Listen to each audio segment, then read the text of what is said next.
Hello everyone, most welcome home pharmacy channel. I am Shivani Tiwari. आज हम बात करने जा रहे हैं बीकासुल कैप्सूल के बारे में। बीकासुल कैप्सूल का यूज सिर्फ क्या मुंह के छालों के लिए ही यूज किया जाता है या फिर और भी चीजों में ये हेल्पफुल है? तो चलिए जानते हैं कौन कौन सी ऐसी चीजें हैं जो आप ये बीकासुल कैप्सूल लेने से इम्प्रूव होती हैं। फर्स्टली ये एक मल्टी विटामिन और न्यूट्रिशनल सप्लीमेंट होता है। इसमें बीकासुल कैप्सूल एक मल्टीविटामिन और न्यूट्रिशनल सप्लीमेंट होता है। Becosules is a brand name which contain B complex, जिसमें बी कॉम्प्लेक्स पाया जाता है और विटामिन सी भी पाया जाता है। बीकासुल ब्रांड नेम होता है तथा इसमें बी कॉम्प्लेक्स के साथ आपका विटामिन सी पाया जाता है। नेक्स्ट, इसमें कौन कौन सी विटामिन का कंपोजिशन होता है? इसमें विटामिन ए, इसे थायमिन के नाम से जाना जाता है, 10 mg आपका पाया जाता है। विटामिन B2 जिसे राइबोफ्लेविन के नाम से जाना जाता है, वो आपका भी 10 mg पाया जाता है। नेक्स्ट आपकी आती है विटामिन B2 जिसे नियासिनामाइड कहा जाता है, वो आपकी 100 mg होती है। नियासिनामाइड का यूज क्या होता है? ये आपको फेस के लिए इम्पोर्टेंट होता है और उसको थोड़ा आपको अच्छा ग्लो देने में हेल्प करता है, उसको फ्रेश बनाने में। और विटामिन B5 जो पेंटोथीनेट के नाम से आता है, इसमें क्या 50 mg पाया जाता है। विटामिन B6 जिसे पायरोडॉक्सिन, इसमें 3 mg पाया जाता है। विटामिन B7 जिसे बायोटिन कहते हैं, वो आपकी 10 mg के क्वांटिटी में पाया जाता है। उसके बाद आपकी आती है विटामिन B9 जिसे फॉलिक एसिड कहते हैं, ये आपका 1.5 mg पाया जाता है। विटामिन B12 जिसे साइनोकोबालामिन कहते हैं, आपका 15 mg पाया जाता है। उसके बाद विटामिन B2 जिसे एस्कॉर्बिक एसिड कहते हैं, वो आपका 180 mg पाया जाता है। तो ये सारी चीजें आपकी अलग अलग चीजों के लिए भी हेल्पफुल होते हैं। नेक्स्ट आप चले थोड़ा डिटेल में जानते हैं इन चीजों के बारे में। विटामिन बी क्या कार्य होता है? It helps to production neurotransmitter and increase the function of heart and neurons. क्या करता है? ये न्यूरोट्रांसमीटर के लिए आवश्यक होता है और हृदय और न्यूरॉन्स के कार्यों को भी बढ़ाता है।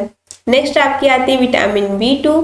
इट्स प्रोड्यूस एनर्जी, ये क्या करता है? एनर्जी को प्रोड्यूस करता है और ब्रेक डाउन ऑफ कार्बोहाइड्रेट्स और प्रोटीन एंड लिपिड। ये ब्रेक डाउन मीन्स क्या होता है? कार्बोहाइड्रेट, प्रोटीन और लिपिड को छोटे छोटे टुकड़ों में तोड़ता है। या कार्बोहाइड्रेट, प्रोटीन, लिपिड के टूटने के बाद ऊर्जा उत्पन्न करवाता है। नेक्स्ट आपका riboflavin also help to red blood to cell the transportation oxygen to the cell. Riboflavin लाल रक्त कोशिकाओं को ऑक्सीजन पहुंचाने में मदद करता है। नेक्स्ट है आपका विटामिन B3। विटामिन B3 का क्या कार्य होता है?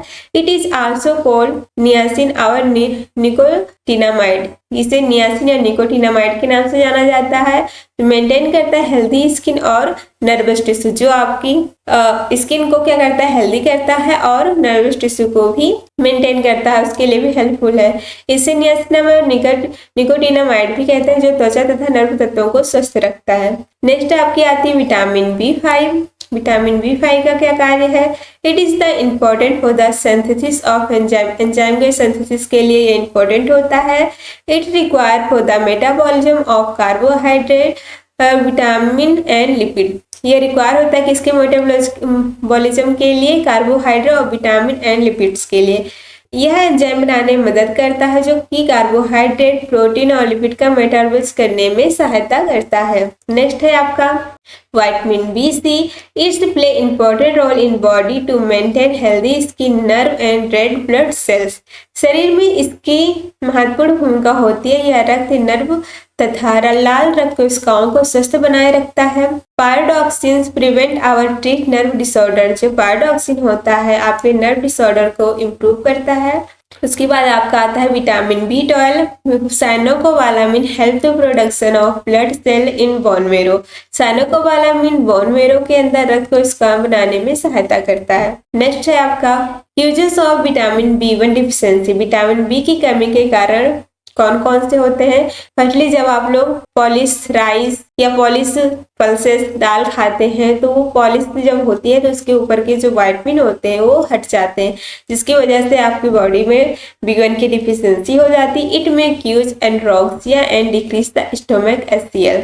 इसमें भूख कम हो जाती है और पेट में एसिड भी कम हो जाता है। जब पेट में एसिड नहीं बनेगा तो आपका डाइजेशन भी सही नहीं हो पाएगा। Due to the deficiency can cause fatigue and mental disorder. इसकी कमी से थकान तथा मानसिक बीमारियां होती हैं, इसलिए आपको हमेशा अनपॉलिश्ड राइस और पल्सेस का यूज करना चाहिए, क्योंकि उसमें आपकी विटामिन 1 की डिफिशियंसी होने से बचती है।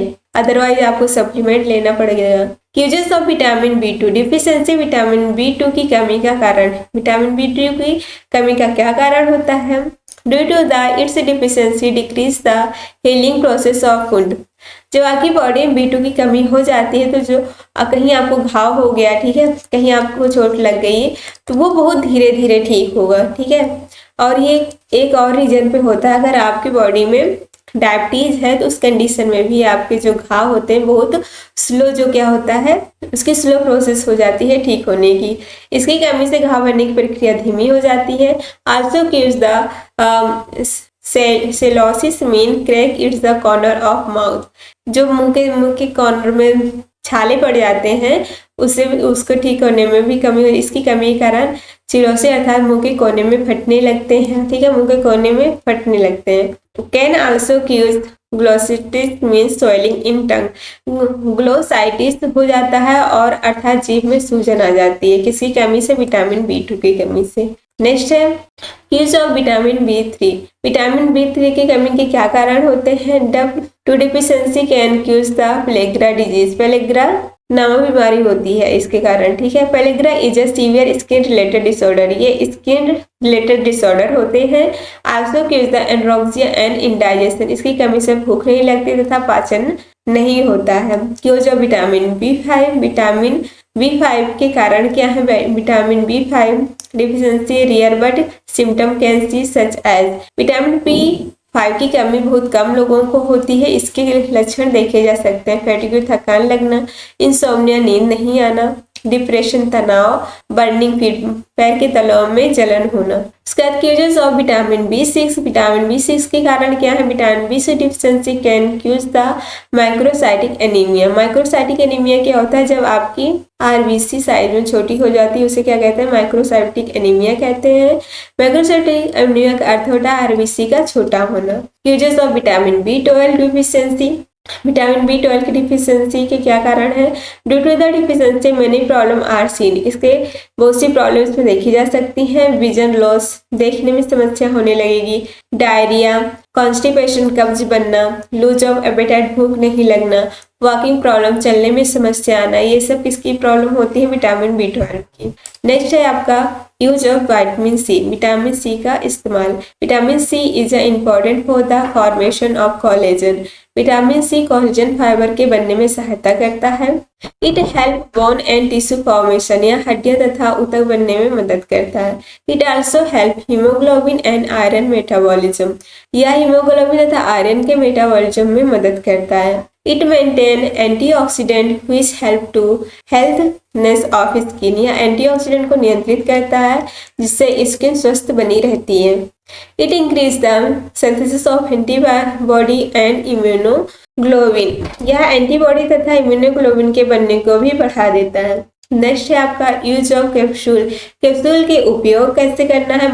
माउथ अल्सर, मुंह के छालों में एनोरेक्सिया, अगर आपको भूख नहीं लग रही तब भी आप इसका यूज कर सकते हैं। उसका ट्रीट माल न्यूट्रिशन को पोषण ठीक करने में, ट्रीट बॉडी वीकनेस, कमजोरी अगर आपको हो रही तब भी आप इसका यूज कर सकते हैं। इसमें लॉट्स ऑफ विटामिन्स पाए जाते हैं। इम्प्रूव द मेटाबॉलिज्म, मेटाबॉलिज्म को ठीक करने में भी इसका यूज किया जाता है। डोज क्या है इसके? It should be taken 1 capsule per day. इसमें आपको 1 कैप्सूल दिन में एक बार लेना होता है।